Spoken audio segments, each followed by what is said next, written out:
ഇറാനിലെ പ്രധാന ആണവ കേന്ദ്രങ്ങളായ ഫോർദോ, നദാൻസ്, ഇസ്ഹാൻ എന്നിവിടങ്ങളിൽ അമേരിക്ക നടത്തിയ വ്യോമാക്രമണങ്ങൾ പൂർണ്ണ വിജയമാണെന്ന് പ്രസിഡന്റ് ഡൊണാൾഡ് ട്രംപ് സ്ഥിരീകരിച്ചിട്ടുണ്ട്. ഇത് വെറുമൊരു തുടക്കം മാത്രമാണെന്നും വരാനിരിക്കുന്നത് ഇതിലും വലുതായിരിക്കുമെന്നും മറ്റൊരു രാജ്യത്തിനും സാധിക്കാത്ത കാര്യമാണ് അമേരിക്ക ചെയ്തതെന്നും ആക്രമണത്തിന് ശേഷം ട്രംപ് പ്രതികരിച്ചിട്ടുണ്ട്. ഈ ആക്രമണം പശ്ചിമേഷ്യയിൽ വലിയ യുദ്ധഭീതിയാണ് ഉയർത്തിയിരിക്കുന്നത്. ഈ നിർണായക ആക്രമണത്തിൽ അമേരിക്ക ഉപയോഗിച്ചത് അവരുടെ അത്യാധുനിക B-2 സ്പിരിറ്റ് സ്റ്റെൽത്ത് ബോംബറുകളായിരുന്നു.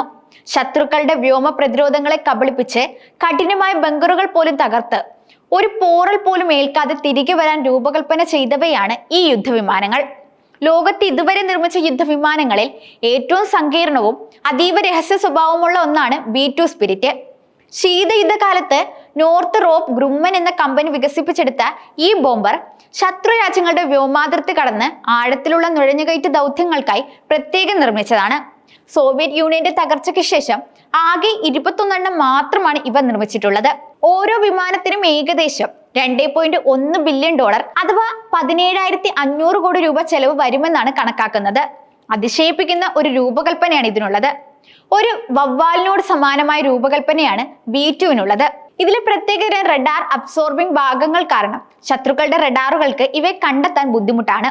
ഒരു ചെറിയ പക്ഷിയെ മാത്രം കാണിക്കുന്ന റഡാർ സിഗ്നൽ മാത്രമേ ഇതിന് ലഭിക്കുകയുള്ളൂ. 2 പൈലറ്റുമാരാണ് ഈ വിമാനം നിയന്ത്രിക്കുന്നത്. എന്നാൽ മനുഷ്യരുടെ ജോലിഭാരം കുറയ്ക്കാനും അപകട സാധ്യത ഇല്ലാതാക്കാനും വേണ്ടി വിപുലമായ ഓട്ടോമേഷൻ സംവിധാനങ്ങൾ ഈ വിമാനത്തിനുണ്ട്. ഇറാന്റെ ആഴത്തിലുള്ള ഭൂഗർഭ ആണവ കേന്ദ്രങ്ങളായിരുന്നു അമേരിക്കയുടെ പ്രധാന ലക്ഷ്യം. കനത്ത സുരക്ഷയോടെ ഭൂമിക്കടിയിൽ നിർമ്മിച്ച ഈ കേന്ദ്രങ്ങളെ തകർക്കാൻ ഏറ്റവും അനുയോജ്യമായ ബോംബറുകൾ തന്നെയാണ് B-2 എന്നത്. ഇറാൻ ദൗത്യത്തിൽ അമേരിക്കൻ ബോംബറുകൾ GBU-57AB മാസീവ് ഓർഡൻസ് പെനിട്രേറ്റർ എന്ന ഭീമൻ ബോംബുകൾ ഉപയോഗിച്ചതായി റിപ്പോർട്ടുകളുണ്ട്. ഇത് ഫോർദോ പോലുള്ള കടുപ്പമേറിയ ഭൂഗർഭ ലക്ഷ്യങ്ങൾ തകർക്കാൻ പ്രത്യേകം രൂപകൽപ്പന ചെയ്തതാണ്. 13,600 കിലോഗ്രാം ഭാരമുള്ള ബങ്കർ ബസ്റ്റർ ബോംബുകളാണിവ. വലിപ്പവും ഭാരവും കാരണം ഓരോ B-2 വിമാനത്തിനും 1-2 ഇത്തരം ബോംബുകൾ മാത്രമേ ഒരു ദൗത്യത്തിൽ വഹിക്കാൻ കഴിയുകയുള്ളൂ. പർവ്വതത്തിനടിയിൽ നിർമ്മിച്ചതും ശക്തമായ വ്യോമ പ്രതിരോധ സംവിധാനങ്ങളുമുള്ളതുമായ ഫോർദോ ആണവ കേന്ദ്രം തകർക്കാൻ 6 MOP ബോംബുകൾ വർഷിച്ചതായാണ് വിവരമുള്ളത്. ഇന്ധനം നിറയ്ക്കാതെ തന്നെ 6000 നോട്ടിക്കൽ മൈലിലധികം ദൂരം സഞ്ചരിക്കാൻ B-2 വിമാനങ്ങൾക്ക് സാധിക്കും.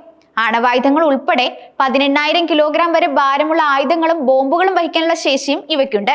ഇറാനിലെ ആണവ കേന്ദ്രങ്ങളിൽ അമേരിക്ക നടത്തിയ വ്യോമാക്രമണത്തിന് പിന്നാലെ ലോകരാജ്യങ്ങളിൽ നിന്ന് സമ്മിശ്ര പ്രതികരണങ്ങളാണ് വരുന്നത്.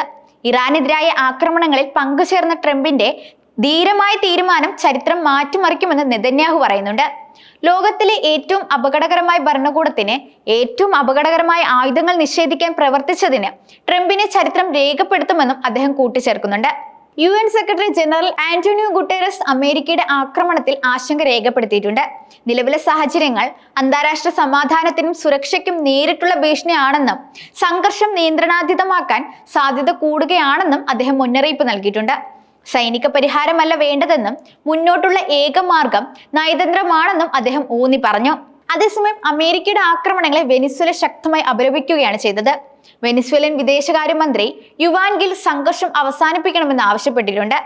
സംഘർഷം അവസാനിപ്പിച്ച് സമാധാനത്തിനായി നയതന്ത്ര ചർച്ചകൾ നടത്തണമെന്നാണ് മെക്സിക്കൻ വിദേശകാര്യ മന്ത്രാലയം ആവശ്യപ്പെടുന്നത്. ഇറാൻ ആണവ കേന്ദ്രങ്ങളിൽ അമേരിക്ക നടത്തിയ ബോംബാക്രമണത്തെ ക്യൂബൻ പ്രസിഡന്റ് ശക്തമായി അപലപിക്കുന്നുണ്ട്. മധ്യേഷ്യയിലെ സാഹചര്യങ്ങൾ കൂടുതൽ ഗുരുതരമാക്കുന്ന നീക്കങ്ങളാണിതെന്നും ഇത് അന്താരാഷ്ട്ര നിയമങ്ങളെ ഗുരുതരമായി ലംഘിക്കുകയും മാനവരാശിയെ തിരുത്താനാകാത്ത പ്രത്യാഘാതങ്ങളിലേക്ക് തള്ളിവിടുകയും ചെയ്യുമെന്നും അദ്ദേഹം പറഞ്ഞു. ഇറാന്റെ ആണവ കേന്ദ്രങ്ങൾ തകർക്കുന്നുവെന്ന് അമേരിക്ക അവകാശപ്പെടുമ്പോഴും ഇത് മേഖലയിൽ വലിയ അസ്ഥിരത സൃഷ്ടിക്കുമോ എന്ന ആശങ്കയിലാണ് ഇപ്പോൾ ലോകമുള്ളത്. ഈ സംഭവ വികാസങ്ങൾ പശ്ചിമേഷ്യൻ രാഷ്ട്രീയത്തിലും ആഗോള സുരക്ഷയിലും എന്ത് മാറ്റങ്ങളാണ് കൊണ്ടുവരിക എന്ന് കാത്തിരുന്ന് കാണാം.